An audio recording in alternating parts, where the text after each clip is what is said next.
Salut à tous. Alors aujourd'hui, j'ai décidé de vous partager mon portefeuille crypto. Je me suis dit que ça pouvait vous donner des idées et pourquoi pas découvrir des cryptos que vous ne connaissez pas. Alors au moment où je fais cette vidéo, les marchés crypto, c'est toujours pas le top. Ça descend encore légèrement. Toujours rien d'inquiétant. Les DAO et quelques opportunités que j'ai présentées dernièrement, c'est pas terrible non plus, on est bien descendu, même pour moi. Mais bon, toutes les cryptos ont quand même bien descendu et si je fais le point sur mes DAO et opportunités, c'est quand même celles qui ont le moins descendu si je considère les intérêts annuels, générés. Mais je reviendrai sur ça probablement en janvier puisque ça aura beaucoup plus bougé. Alors mon porte-monnaie, donc voici comment il est composé. Donc, comme je vous ai dit, j'ai une grosse majorité de XRP. Il fut un temps, j'avais 90 de mon porte-monnaie qui était XRP. Personnellement, je trouve que c'est une excellente technologie. Je considère pas que c'est la crypto des banques comme beaucoup le disent, mais c'est le bruit qui a envie d'être véhiculé. Pour moi, c'est tellement une bonne techno et tellement une techno qui a été conçue pour des transactions rapides et efficaces et pas chères que effectivement, le système bancaire aussi veut l'utiliser. Donc je m'attarde pas plus sur XRP puisque vous savez ce que j'en pense. J'ai fait une vidéo dernièrement où j'explique un peu plus en détail pourquoi ce choix de XRP. Et évidemment, c'est mon choix parce que je crois en Ripple et XRP. Alors après, ça descend, ça fluctue entre 4 et 10 pour cela en fonction des montées et descentes. Mais globalement, Propi, c'est un projet que j'aime vraiment beaucoup, comme j'en ai déjà parlé dans quelques vidéos aussi. Donc c'est le fait d'avoir une blockchain sur le monde de l'immobilier et j'adore le concept. Stellar, faut vraiment le voir comme le petit frère de XRP, c'est-à-dire que autant XRP a ciblé les grosses institutions comme cas d'utilisation, Stellar a été fondé par un ancien de Ripple et le but de Stellar à la base était de pouvoir banquer, comme on dit, les non bancables, c'est-à-dire par exemple pouvoir amener de l'argent, de la crypto et un moyen de posséder de l'argent pour les pays pauvres ou les pays en développement et notamment les pays africains qui ont vraiment du mal à avoir accès au système bancaire. Donc je crois fortement en un projet comme Stellar aussi et je trouve la cause vraiment géniale puisque grâce à ça, tout le monde pourra envoyer, recevoir, payer, même les pays dont le système bancaire est très peu développé. Donc Stellar justement, sa courbe, elle ressemble un peu à celle du XRP puisque étant vue comme le petit frère de XRP, elle réagit un peu pareil. Donc il est fort à parier que quand XRP va décoller, Stellar va décoller aussi et Stellar pourrait même décoller un peu avant.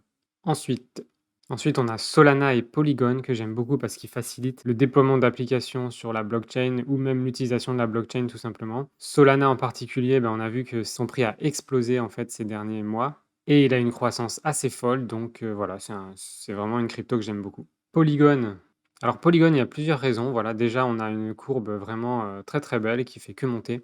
Beaucoup d'attrait pour ce réseau. Ça devient aussi un concurrent d'Ethereum en un sens, puisque il offre un network avec beaucoup moins de frais qu'Ethereum et des transactions vachement rapides. Du coup, Polygon est un réseau pour moi qui a de l'avenir. Et puis dernièrement, ils se sont associés à Strongblock, ce qui fait que maintenant Strong va pouvoir délivrer des nœuds avec des polygones. Donc c'est aussi pour ça que j'avais réservé des polygones, notamment pour acheter des nœuds Strong. Ensuite, on a Strong, ça j'en ai parlé déjà dans une vidéo.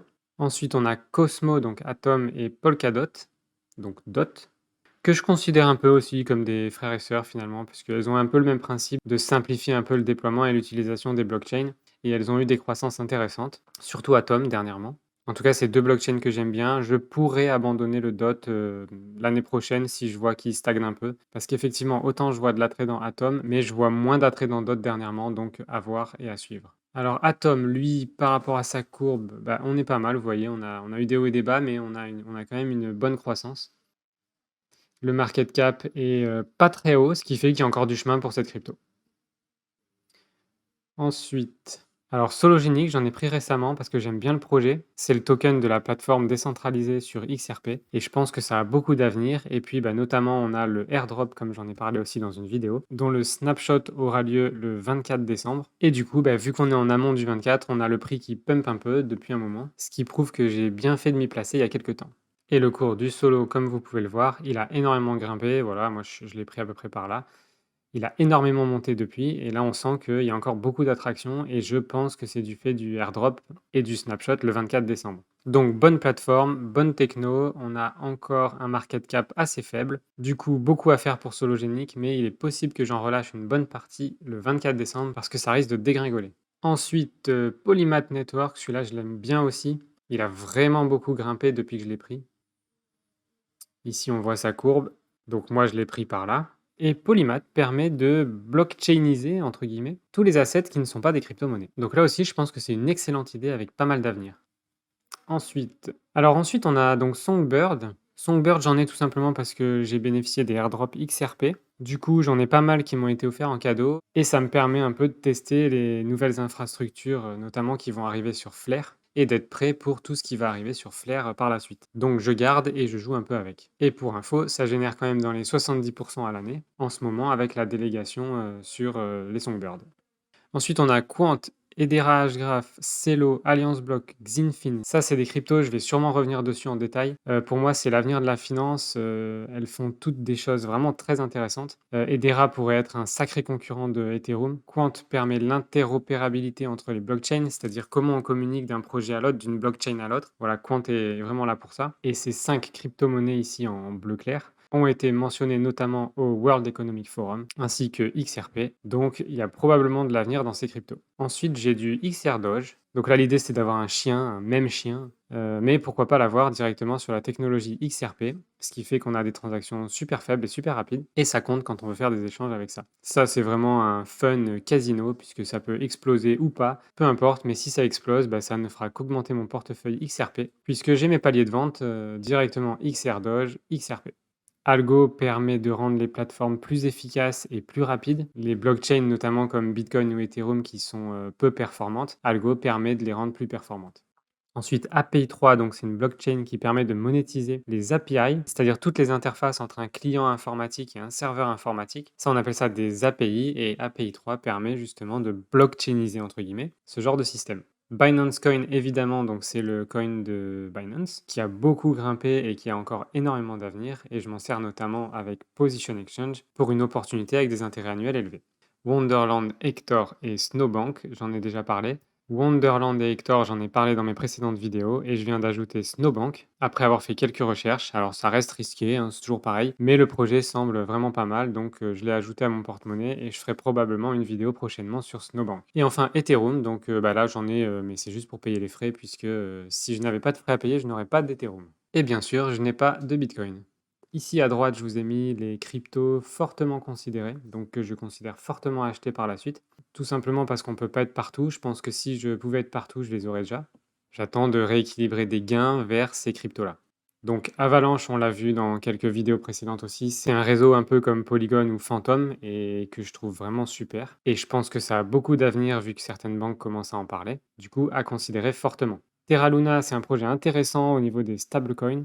J'émets juste un doute, si jamais on sort des coins stables, puisque pour l'instant, il est surtout question des fiat, c'est-à-dire, euro, dollar, yen et cetera.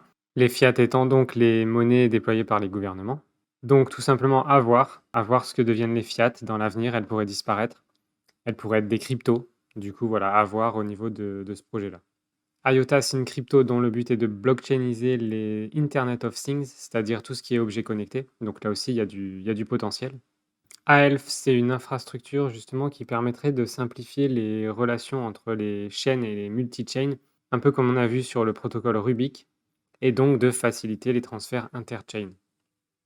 Chainlink, c'est un bon projet aussi. L'idée, c'est de pouvoir mettre en lien en fait tous les acteurs de l'économie sur des blockchains. VeChain sont plus spécialisés sur les chaînes d'approvisionnement. Imaginons par exemple la nourriture, de pouvoir traquer toute la chaîne d'approvisionnement via la blockchain. Filecoin, j'aime beaucoup le projet aussi, puisque le but c'est de segmenter les fichiers et d'avoir un stockage décentralisé. Donc imaginez que vos fichiers, au lieu d'être stockés à un seul endroit et en un seul morceau, eh ben, ils sont morcelés et stockés à différents endroits dans la blockchain, ce qui assure encore plus leur côté privé. Cardano, un peu comme Solana pour moi, à voir ce que ça va donner, il y a un peu de la controverse en ce moment, mais je pense que c'est un bel avenir. Energy Web Token, très peu de gens en parlent. En tout cas, j'ai vu très peu de gens en parler. Eux se veulent une blockchain qui sera utilisée pour tout ce qui est l'énergie. Donc imaginez votre fournisseur d'électricité qui passera par là pour blockchainiser leur système de facturation et leur système de tracking de qui a l'électricité, etc. Et ça ne se limite pas à l'électricité, évidemment. Et enfin, NEM, donc un projet de longue date que j'aime beaucoup aussi, qui a créé son infrastructure un peu maison, donc c'est assez couillu. Et lui, donc difficile de dire ce qui va se passer par la suite, mais en tout cas, j'aime beaucoup son cours et rien que pour ça, ça vaut le coup. Voilà, on voit que c'est une crypto qui a été créée il y a déjà un bon moment. Elle a fait un pic à 1,50 €, puis elle est redescendue. Elle a connu son bear market aussi. Là, on voit qu'elle a été relancée, donc c'est-à-dire qu'il y a pas mal d'attrait et ici, elle est redescendue à un prix de 0,15 centimes. Donc ici, on a un petit x10, simplement si ça vient dépasser le dernier plus haut. Voilà, et pour une crypto qui se trouve à quasiment 1 milliard de capitalisation, elle est quand même dans le haut du classement et pourrait bien un jour exploser aussi. Voilà donc un petit tour d'horizon de mon porte-monnaie actuel ici à gauche et de ce que je prévois acheter ou renforcer dans les semaines et mois à venir. Ah oui, et dernier point ici, donc en violet clair, c'est mes petits préférés. En bleu, c'est ce qui pour moi pourrait être vraiment beaucoup utilisé par les institutionnels. Et en vert, c'est aujourd'hui tout ce qui me rapporte des revenus passifs plus ou moins élevés. Voilà, donc n'hésitez pas, piquez des idées, regardez des cryptos, faites vos recherches et achetez ce que vous souhaitez. Et d'ici la prochaine opportunité, je vous dis à très vite.